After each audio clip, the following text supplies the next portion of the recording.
नमस्कार दोस्तों, मेरा नाम है विकास और आप सुन रहे हैं सफ़र खौफ का। दोस्तों, आज की कहानी एक वाइल्ड लाइफ फोटोग्राफर की है जिसका नाम राहुल है। और जब वो अपने एक प्रोजेक्ट के लिए जंगलों में फोटोग्राफी के लिए जाता है तो उसका सामना एक ऐसे रहस्यमय और डरावनी जगह से होता है कि उसकी रूह कांप जाती है। तो चलिए दोस्तों, आज की कहानी शुरू करते हैं राहुल के पॉइंट ऑफ व्यू से। मेरा नाम राहुल है और मैं एक वाइल्ड लाइफ फोटोग्राफ़र हूँ। अपने एक नए असाइनमेंट के लिए छत्तीसगढ़ के दलदली और घने जंगलों की तरफ निकलता हूँ। मेरा मिशन सिंपल था, एक ऐसे गांव का फ़ोटो डॉक्यूमेंटेशन तैयार करना जिसका जिक्र पुरानी ब्रिटिश फाइल में था, रायगढ़ के पार जहाँ वक्त रुका है।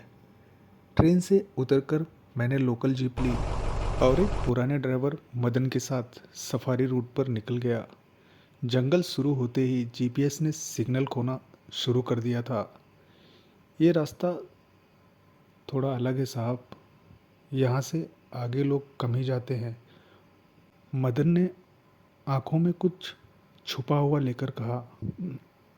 शाम होने लगा था और जंगल का सन्नाटा कुछ ज़्यादा ही गहरा हो गया था। हर तरफ से बस पत्तों की खरखर और कभी कभी किसी दूर के जानवर की आवाज़ सुनाई दे रही थी। अचानक हमें एक पुरानी घंटी बजती सुनाई दी। ना कोई मंदिर था, ना कोई बस्ती, पर घंटी की आवाज़ बिल्कुल पास से आ रही थी। मैंने रिकॉर्डर निकाला, पर आवाज़ रिकॉर्ड नहीं हो रही थी। ये देखकर मदन घबरा के बोला, मैं बस इतना कहना चाहता हूँ साहब, अगर कुछ उल्टा सीधा लगे तो आंखें बंद कर लेना, जवाब मत देना। रात होने तक हम एक छोटी सी कच्ची सड़क पर पहुंच गए थे। जीपीएस बंद हो चुका था। मदन ने जीप रोकी और बोला, इस रास्ते पर आगे जाना ठीक नहीं है। 2016 में 2 लोग गायब हो गए थे यहाँ से। मैं आगे नहीं जाऊँगा साहब। पर मैं रुकने वाला नहीं था। मैंने बोला, बस एक फ़ोटो सेशन ही तो करना है, कुछ घंटे में लौट आऊँगा, तब तक तुम यहीं रुकना। मदन ने लालटेन दिया और बोला, साहब, कोई भी अनजान लोग या अनजान चीज़ दिखे तो रुकना मत। राह चलते चलते मैं एक छोटी सी बस्ती तक पहुंचा। पुरानी टूटी फूटी झोपड़ियाँ, हर घर का दरवाज़ा आधा खोला, पर अंदर कोई नहीं था। मैंने एक घर का फ़ोटो लिया और मेरे कैमरे में एक औरत का चेहरा दिख गया, जबकि वहाँ कोई नहीं था।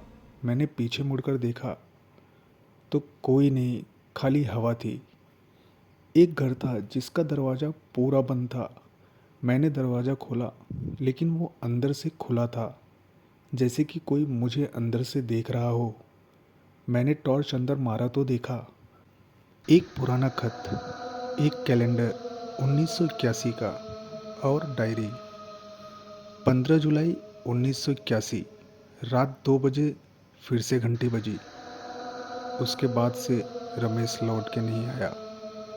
मैं डायरी पढ़ ही रहा था कि दरवाज़ा खुद बंद हो गया। अंदर एकदम अंधेरा और एक पैर की हल्की सी चाल। मैंने अपना घड़ी देखा, रात के 8:43 हो रहा था। मैं घर से निकलकर वापस रास्ते पर आया, पर 20 मिनट के बाद भी मेरे घड़ी में वही समय हो रहा था, 8:43। हर तरफ एक ही जैसे लकड़ी के पेड़, एक ही जैसे पत्थर, जैसे वो घंटी के बाद मैं एक लूप में फंस गया था। मैंने फ़ोन ऑन करने की कोशिश की। अचानक फ़ोन रिंग करने लगा, पर नंबर मेरा ही था, जैसे मैंने अपने आप को ही कॉल किया हो। डर के मारे मैंने कॉल अटेंड किया और वहाँ से आवाज़ आई, राहुल, अब वापस नहीं जा सकता। आवाज़ मेरी ही थी, लेकिन थोड़ी सी मुरझाई, जैसे जिंदा इंसान की ना हो। मैंने दौड़ लगाई, लालटेन लेकर जंगल के बीच भागना शुरू किया। अचानक मुझे लगा कोई मेरे पीठ के बिल्कुल पीछे सांस ले रहा हो। मैंने मैंने पीछे देखा, कोई नहीं था, लेकिन जब मैं लालटेन नीचे की तरफ किया तो ज़मीन पर एक छाया थी, पर मेरी नहीं, किसी और की थी। मदन की जीप तक लौटना मुश्किल था। जंगल घना होते जा रहा था, रास्ते घूम चुके थे। मैं हर जगह वही बस्ती देख रहा था, जैसे मेरा निकलना अब पॉसिबल नहीं था। मुझे उस डायरी की पिछली लाइन याद आई, यहाँ वक्त रुक गया है, जो अंदर गया कभी लौट कर नहीं आया। मैंने कैमरा उठाया और अपनी एक सेल्फी लेने की सोची, सबूत के लिए। मैंने फ़ोटो देखा, उसके पीछे एक आदमी था, पूरा काला, आंखों के बिना चेहरा, बस एक मुस्कान। मेरा जिस्म जैसे एकदम ठंडा हो चुका था, शरीर एकदम बेजान। मेरा मरना लगभग तय ही था कि तभी मुझे मदन की आवाज़ सुनाई दी और एक हिम्मत जुटाकर मैं मदन की आवाज़ की तरफ भागना शुरू किया, उसका नाम चिल्लाते हुए।